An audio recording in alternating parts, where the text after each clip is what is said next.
Patuloy na nakabantay, nakaantabay at nagsasagawa ng search and rescue operation ang buong puwersa ng Philippine National Police kaugnay sa Tropical Storm Maymay at Southwest Monsoon. Layunin ng operasyon na matiyak ang kaligtasan ng publiko, mapabilis ang pagtugon sa mga emergency at makatulong sa mga komunidad na naapektuhan ng masamang panahon. Alamin natin mula kay Police Brigadier General Marvin Joe C. Saro, ang Acting Director ng Directorate for Police Community Relations at Vice Chairperson ng Subcommittee on Natural Disaster, ang pinakabagong security updates at mahalagang paalala ng PNP upang manatiling ligtas ang bawat mamamayan sa gitna ng epekto ng Tropical Storm Maymay at habagat. Sa ating preparation para sa Typhoon Maymay, effective nung kahapon, August 5, 2026, nag-activate po tayo ng ating Subcommittee on Natural Disasters with the guidance ng ating Chief PNP para matugunan yung bagyong dumating. So, as of this date, mayroon po tayong naka-deploy na more or less 800 na PNP personnel sa mga naapektuhang region.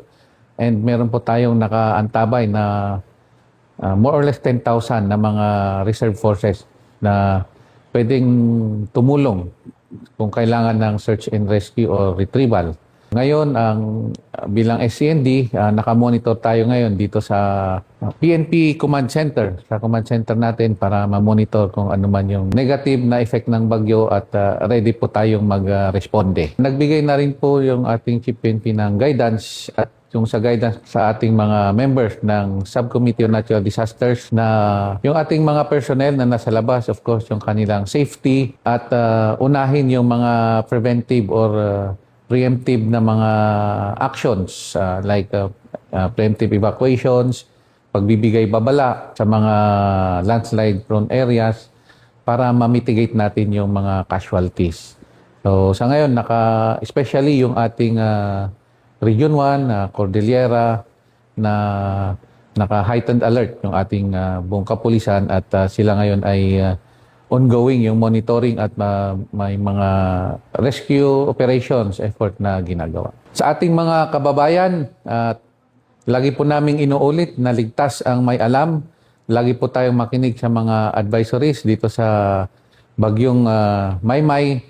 At lagi po tayong sumunod sa mga otoridad, lalo na po kung may pinairal na mga preemptive evacuations para maiwasan ang mga casualty.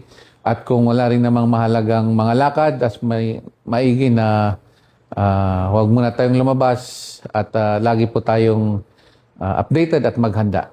Mula dito sa Command Center sa Campo Crame, ako si Patrolman Edwin Baris nagbabalita para sa Police News Network, alagad ng batas, tagataguyod ng Balitang Pulis.